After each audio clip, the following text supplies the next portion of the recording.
اقبال کی نظم ہم پڑھیں گے آج، اور اس کا عنوان ہے موج دریا۔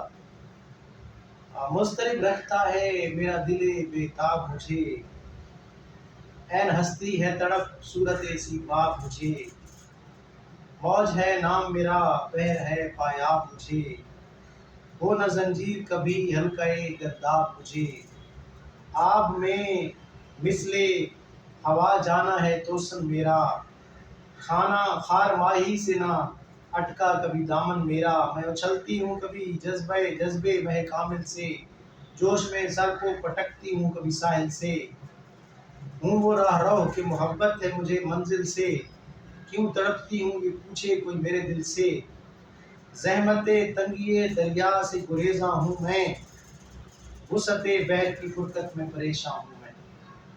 اب اس میں کہہ رہی ہے کہ میرا دل مجھے بے چین رکھتا ہے، بے قرار رکھتا ہے، مضطرب اضطراب میں رکھتا ہے، اور وہ خود بھی بے چین ہے، مجھے بھی بے چین رکھتا ہے۔ میری پوری کی پوری ذات جو ہے وہ پارے کی طرح ہے، جس کو کہیں پر بھی چین نہیں ہے۔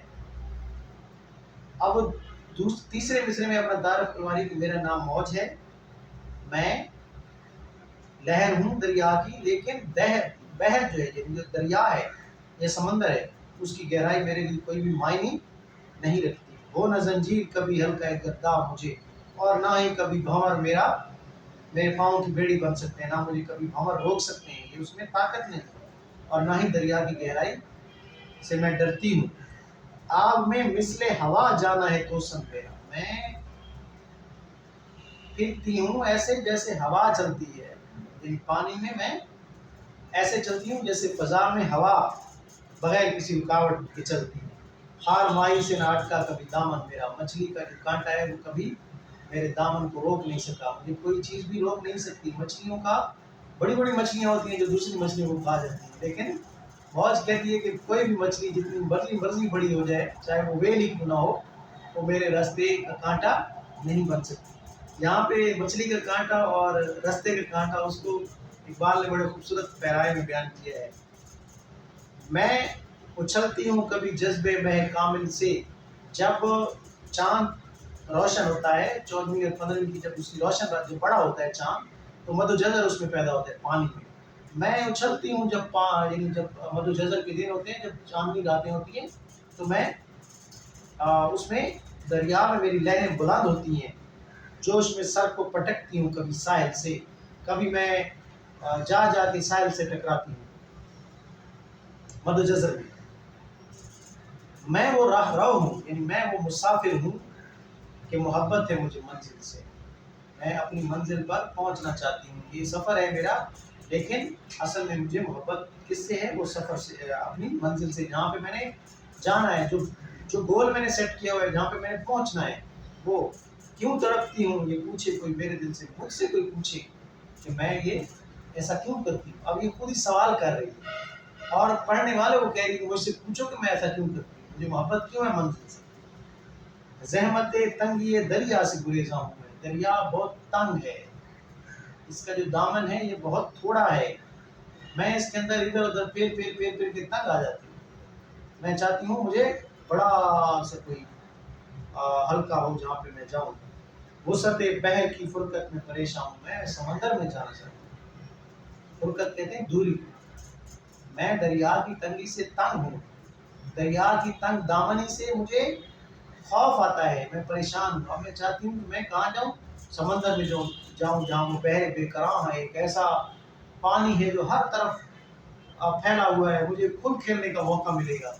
تو یہ ہے اس کی یعنی اس کو احمد بن قاسمی نے کہا تھا کہ کون کہتا ہے کہ موت آئی تو مر جاؤں گا، میں تو دریا ہوں سمندر میں اتر جاؤں گا۔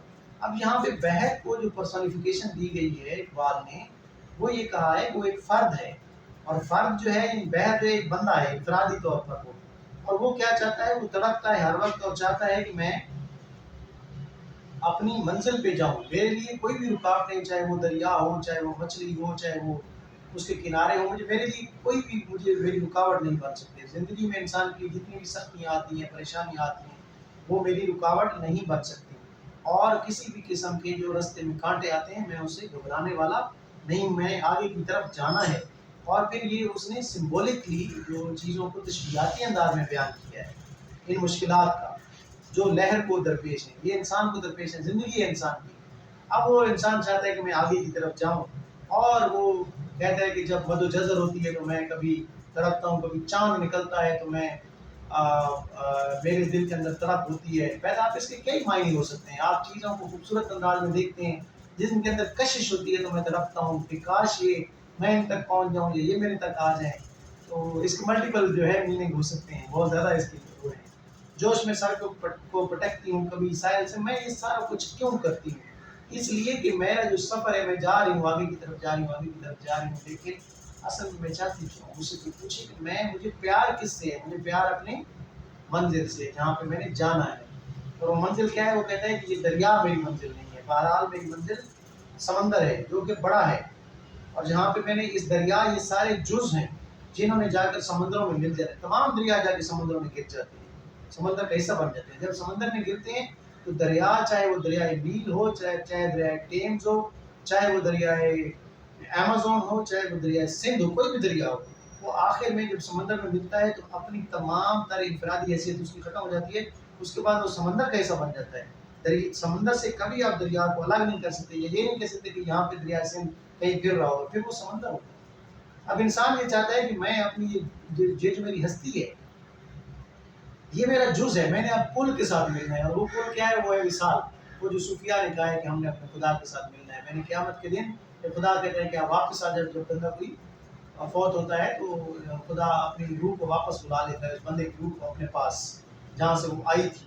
اب یہ انسان کہتا ہے کہ میں نے یہاں پہ رہنا ہے جب تک تو میرے اندر تڑپ ہے، میں اصل میں چاہتا ہوں کہ میں اسی جگہ چلا جاؤں جہاں سے میں آیا ہوں، اور وہ کون سا سمندر ہے؟ وہ خدا کی ذات کا نور ہے، جس میں یہ صوفیاء کہتے ہیں کہ مرنے کے بعد جو ہے انسان اپنی اس اصل کے ساتھ جا کے مل جائے گا۔